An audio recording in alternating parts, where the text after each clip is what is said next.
fans out there should not be very happy for what we saw in the second half of the season. The second half of the season was absolutely horrible.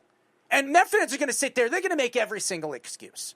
Every excuse in the book. And I'm going to get into Juan Soto because the excuse that he made after the game, speaking to the media, was just non-apologetic. Because he should apologize. You're the leader of this team. You and Francisco Lindor are the leaders of this team. And you laid up a lousy goose egg the final 2 games of the series.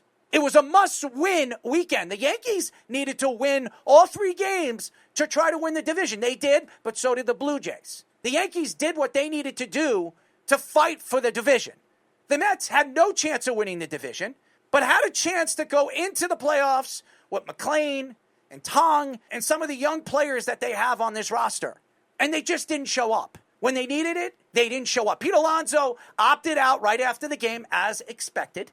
And Pete Alonso is going to go to free agency, and he's going to have a pick, and he's going to make the pick on where he decides to go because there are going to be teams lining up for him. The season that he had the best batting average. Do you like how he announced it right away, like right after the loss? Yes, or, I do. I do because he wants. Because he wants the Mets to understand, I am out there. I am putting myself out there. It's time to make a move and make a move before the playoffs are over. Because if you let me go out there and about to sit down with team after team after team, I'm going to make my decision. I don't want to be here. The Mets gave Lindor the extension as soon as they traded for him. They gave Juan Soto an extension after they made the move to bring him in. They made sure that Juan Soto got paid. They gave him $768 million. Pete Alonso got a 3-year deal. To me, that wasn't even worth the value that he is as a player. He is the face. He's been the face of the New York Mets organization in their farm system. Remember, this is a guy that was called up as an older player. He was 25 years old when he came up as a New York Mets player. Remember, the Mets drafted him, and it just didn't develop. He didn't develop in AAA or AA for a little while. But once he figured things out, Pete Alonso became the face, the heart and soul of this organization. I remember 3 years ago when he came out, he said, I'm getting rid of all my social medias. I don't want to interact with anybody that is interactive with me and the team. I want to go out there. I want to be a leader. I want to show my leadership by doing that. He's done everything right as a New York Mets player. He's done everything right. He's put up the numbers. When he's healthy, he's putting up those power numbers. He's hitting over 100 RBIs, over almost 40 home runs every single season. The nickname, the Polar Bear, to me, that will be the biggest loss from this season and the offseason if Pete Alonso decides he wants to part ways with the New York Mets. It also showed you he believes in himself. Yes. Because instead of going out and do it, he took a 1-year, $30 million, basically saying, hey, this is on me. Like, and if I fail, obviously in a walk year, it is definitely going to change what my number could be. Absolutely. And to go out and have the year that he did on the level that he did. And, you know, I just hats off to him because it takes some big cojones to, you know what, especially in this market, he gets it. He has the quirky, weird personality that fits really, really well. I wouldn't say, and obviously I'm not in the clubhouse, so I don't know from a leadership side, but the way he handles the media and interviews and how he's just, I feel like he's authentically himself, and I think the Polar Bear fits very, very well. But hats off to him for literally, like, you know what, I'm going to bet on myself. And not to say 30 million was chump change for a year, but to not give in to what the numbers were that he didn't feel like he was valued at. Right. And go out and do what he did. So, I mean, it's going to be fun for him. I mean, obviously hopefully he's playing this game for, you know, a championship, but you know, he can look himself in the mirror and be like, I did everything I could, and he's gonna reap the benefits of it. He came out and said he wants to be a Met for life. He pretty much said that he wants to be here. So it's not like he's going out there looking for the most money. The Mets could pay him the most money. They have the richest owner in baseball. So it's not like Steve Cohen, Uncle Stevie, can't open up his pockets. He opened his pockets for Soto. He's given Lindor the green light to possibly be the captain of this team. They have young pitchers that they can build around, but they need veteran pitching. And that's something that the Mets are going to have to go after. So the Mets, again, are going to go into an offseason where they're going to have to spend a significant portion of money. That you're talking about, Pete Alonso is going to be asking for about $180 million.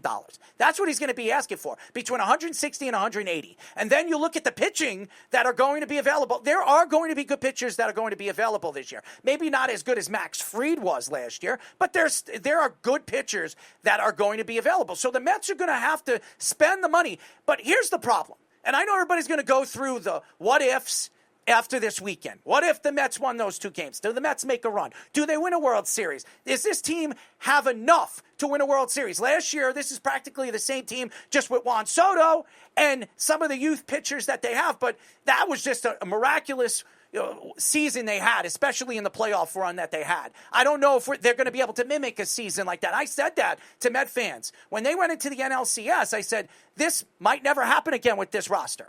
We might never see this again. So cherish this and hope the Mets can get over the hump and beat the Dodgers and maybe play the Yankees in the World Series and we see another Subway Series. But it didn't happen that way. And the fact is, I blame Carlos Mendoza because Mendoza got a lot of credit over the last 2 seasons he's been there. Last year, what the Mets were doing in the season that they had, he was up for Manager of the Year. He was great. He did everything right. And this year, I will say this about David Stearns, because everybody is going to sit here and say, oh, David Stearns is he's still a great GM.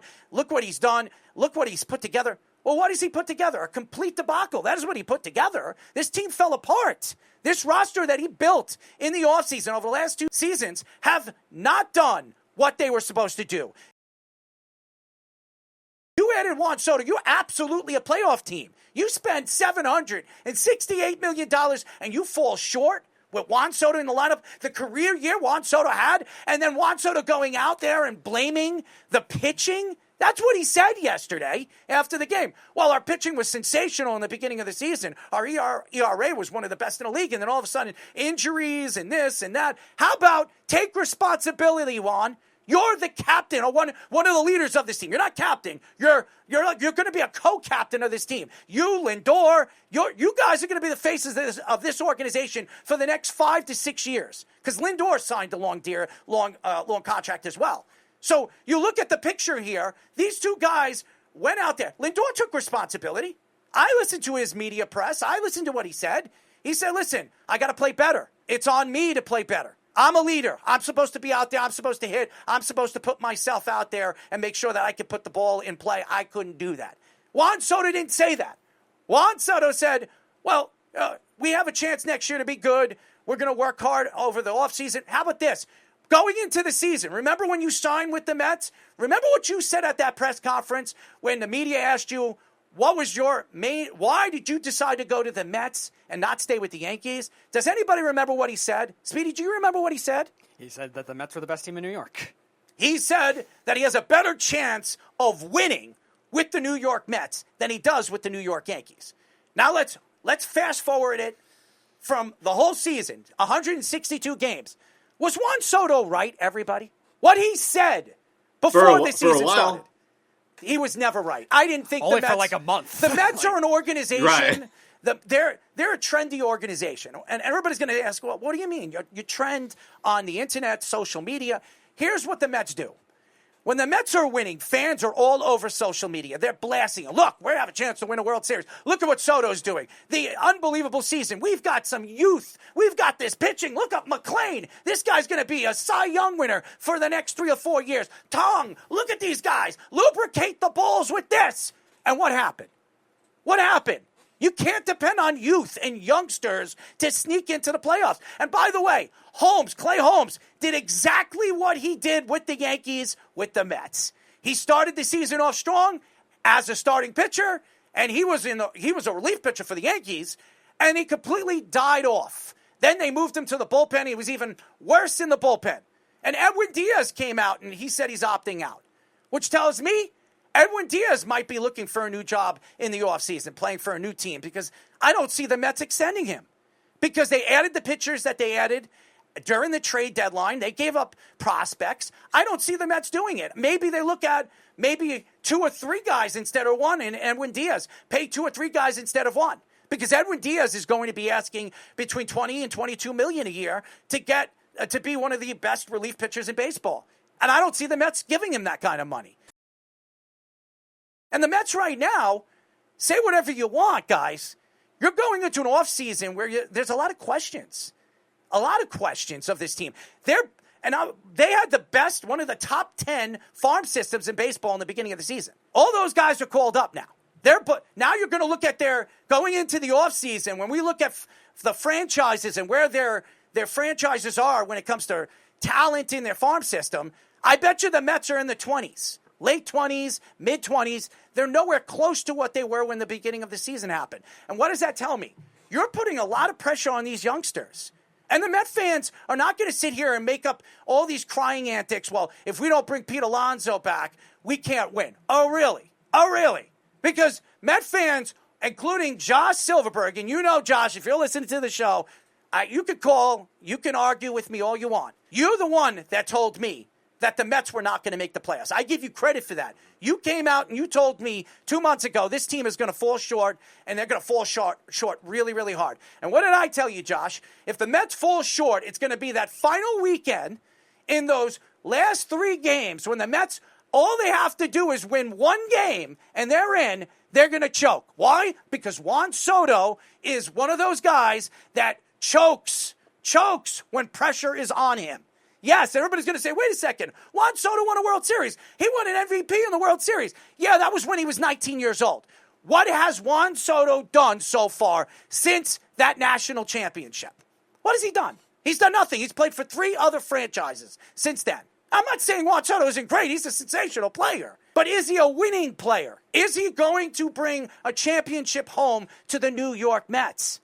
I'll tell you this, and we're going to get into the whole Dak Prescott media service last night after the game, 40-40. I want to say Michael Parsons absolutely laid up a lousy goose egg, and I told fans why the Cowboys did not sign Micah Parsons, and he proved why he is not good under pressure.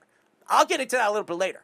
But when you're a superstar player, you're making a significant portion of your team's money, you got to go out there and be the face. You got to go out there and make the plays. You got to go out there and get the hits. You didn't do it, Juan. The reason why the Mets didn't make the playoffs is the blame, and there's only one player to blame here. It's Juan Soto.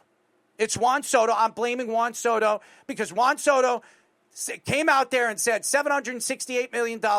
I am the best player, one of the top 3 players in the league. He said that. Well, Aaron Judge came back from a UCL injury. He still played. When he needed to make, and he needed to hit, and he needed to make plays, Aaron Judge did that. Is Aaron Judge starting in the outfield this playoff run? Absolutely. He absolutely is. That tells me that this man is a leader. This man will put up his body, will put his body on the line for this team because he wants to win. Are you willing? Soto, are you willing to put your body on the line for this organization and this team and not worry about $60 million that you're going to make every single year? Because I remember at the All-Star game, during the All-Star break, you were complaining that you didn't get voted in by your peers. You were complaining that you didn't get that $100,000. You're complaining every single part of this season that you need help. Well, guess what? The help is coming. What is going to be his excuse next year when this team falls short? What is going to be? Speedy, you're a Met fan. What are you talking about? He needed help. He had Alonso and Lindor. He says they pretty much said he needs pitching help. That's what he said. He says we need help. So when you get help in the offseason, when you get the pitching, because you know Steve Cohen is going to open up his pockets and David Stearns is going to get every bit of that money to spend it around and sprinkle it around like, if you like, how can I say this? You like pasta? You can't eat pasta without cheese, grated cheese. You need grated cheese. If you don't have grated cheese, if I don't have grated cheese, I'm not eating the pasta, okay? And that's what the Mets are going to have a chance to do. They're going to have the grated cheese. They're going to sprinkle it on this team. Is it going to be enough? Is this team able, with the players and the personalities on this roster right now, to get over the hump and win a championship? My answer right now, as far as I'm concerned, the answer is no.